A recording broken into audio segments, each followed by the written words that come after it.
Mic कहाँ है sir? हाँ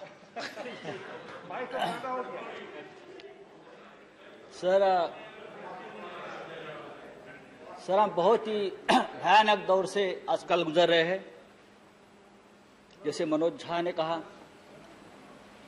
सभी वक्ताओं ने बात कही। रामनाथ ठाकुर जी नहीं है, तालियां बजाओ थालियां बजाओ, फिर गालियां भी खानी पड़ती है। देखिए, हम विज्ञानवाद में जी रहे हैं। प्रधानमंत्री जी ने कहा था महाभारत का युद्ध 18 दिन चला और जीत गए। हमें 21 दिन चाहिए कोरोना का युद्ध जीतने के लिए। और कितने 21 दिन चाहिए? मैं ये सवाल हमारे नए हेल्थ मिनिस्टर से पूछना चाहता हूं, इसलिए कि एक युद्ध में 2 साल के युद्ध में एक हेल्थ मिनिस्टर का तो बलि का बकरा बना दिया। अब हम आपसे उम्मीद करते हैं, ये कोई राजनीति का विषय नहीं है, ये कोई श्रेयवाद की लड़ाई नहीं है, ये कोई जुमलेबाजी का विषय नहीं है, ये एक राष्ट्रीय आपत्ति है।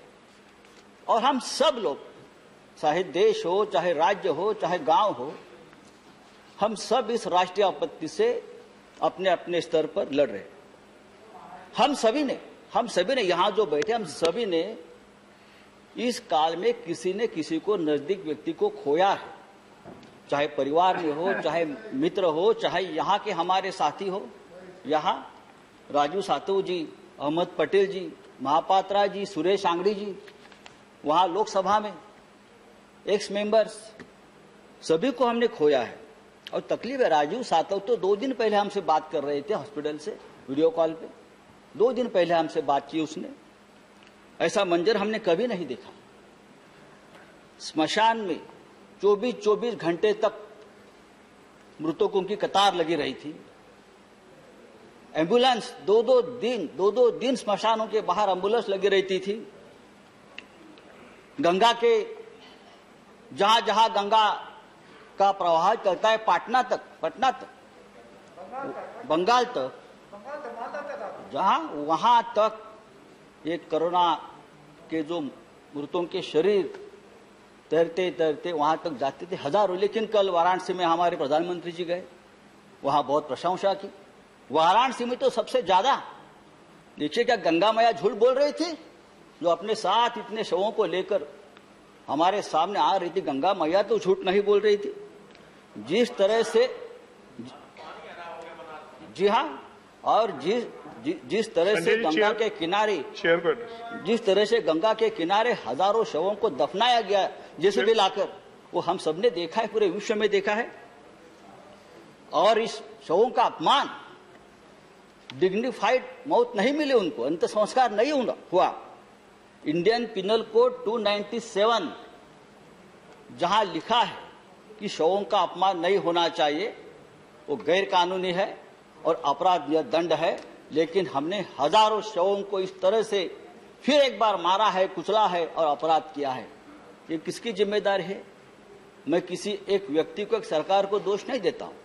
बात सिस्टम की है और सिस्टम के पीछे जो व्यक्ति है उनके बारे में है। लेकिन सरकार से हमारा सवाल है कि आप आंकड़ा क्यों छुपा रहे हो? कितने लोग हमसे बिछड़ गए, आप बताइए, सही आंकड़ा बताइए। जो रिपोर्ट्स है वो सरकारी आंकड़े से ज्यादा है, सही बताए। देश में देखिए, महाराष्ट्र और राज्य की बात छोड़ दीजिए, चेयर को एड्रेस कीजिए। हाँ चेयर, देखिए आप उनको बताइए। नहीं प्लीज आप एड्रेस करें। आज भी लॉकडाउन चल रहा है सर। लॉकडाउन का अपना एक दर्द है, लेकिन सिर्फ लॉकडाउन यही एकमात्र उपाय या मात्रा नहीं है। बात अगर हम वैक्सीनेशन की करते हैं तो पूरे, अरे महाराष्ट्र तो करेगा, महाराष्ट्र तो सबसे ज्यादा है। सुप्रीम कोर्ट ने कहा है महाराष्ट्र मॉडल पूरे देश में लगाइए, आप लगाएंगे? ये सुप्रीम कोर्ट का आदेश है कि मुंबई मॉडल को आप इस्तेमाल करिए। ये मद्रास please, हाईकोर्ट का आदेश है कि मुंबई मॉडल को आप ऑक्सीजन के डिस्ट्रीब्यूशन और कोविड सेंटर के बारे में जो कहा है आप पढ़ लीजिए सुप्रीम कोर्ट का ऑर्डर। आप क्या मुझे बता रहे हो महाराष्ट्र? आप आकर देखिए महाराष्ट्र की सरकार क्या कर रही है, आप आकर देखिए एक बार। संजय जी आप समाप्त कीजिए। संजय जी आप समाप्त। संजय जी इंडिया समाप्त कीजिए आप। नहीं कुछ नहीं। Your time is over. क्या? Your time is over. अरे अभी तो मैंने शुरू भी नहीं किया। Your time is over. नहीं मेरा टाइम कितना है आप बताइए। 5 मिनट्स। तो 5 मिनट नहीं हो गया? नहीं हो गया, 5 मिनट नहीं हुआ। यू स्टार्टेड ऑन आपका टाइम 3 पर। तो सर तो लॉकडाउन चल रहा है, लॉकडाउन चलता रहेगा, लेकिन मास वैक्सीनेशन नहीं इससे चलेगा। हमारे देश में अब तक कितने वैक्सीनेशन हम कर चुके हैं? 125 करोड़ का देश है, कितने % हम वैक्सीन अब तक कर चुके हैं? आज भी देखिए पूरे देश में चाहे महाराष्ट्र के कुछ शहर हो, चाहे बिहार हो, चाहे उत्तर प्रदेश हो, वैक्सीनेशन की शॉर्टेज है। थैंक यू संजय जी। आज भी वैक्सीनेशन सेंटर पर लोग दंगा कर रहे हैं। Thank you Sanjay ji. Next speaker. नहीं और हमने 6 करोड़ वैक्सीन विदेश में भेज दिए। हमने 9,000 मेट्रिक टन ऑक्सीजन विदेश में भेज दिया है। नहीं आप समाप्त करिए प्लीज। इससे हमारी हेल्थ केयर की पूरी पोल खोल प्लीज समाप्त कीजिए आप Sanjay ji. Next speaker is आप ये हम तीसरी लहर अशोक सिद्धार्थ। हम तीसरी लहर की बात श्री अशोक सिद्धार्थ जी।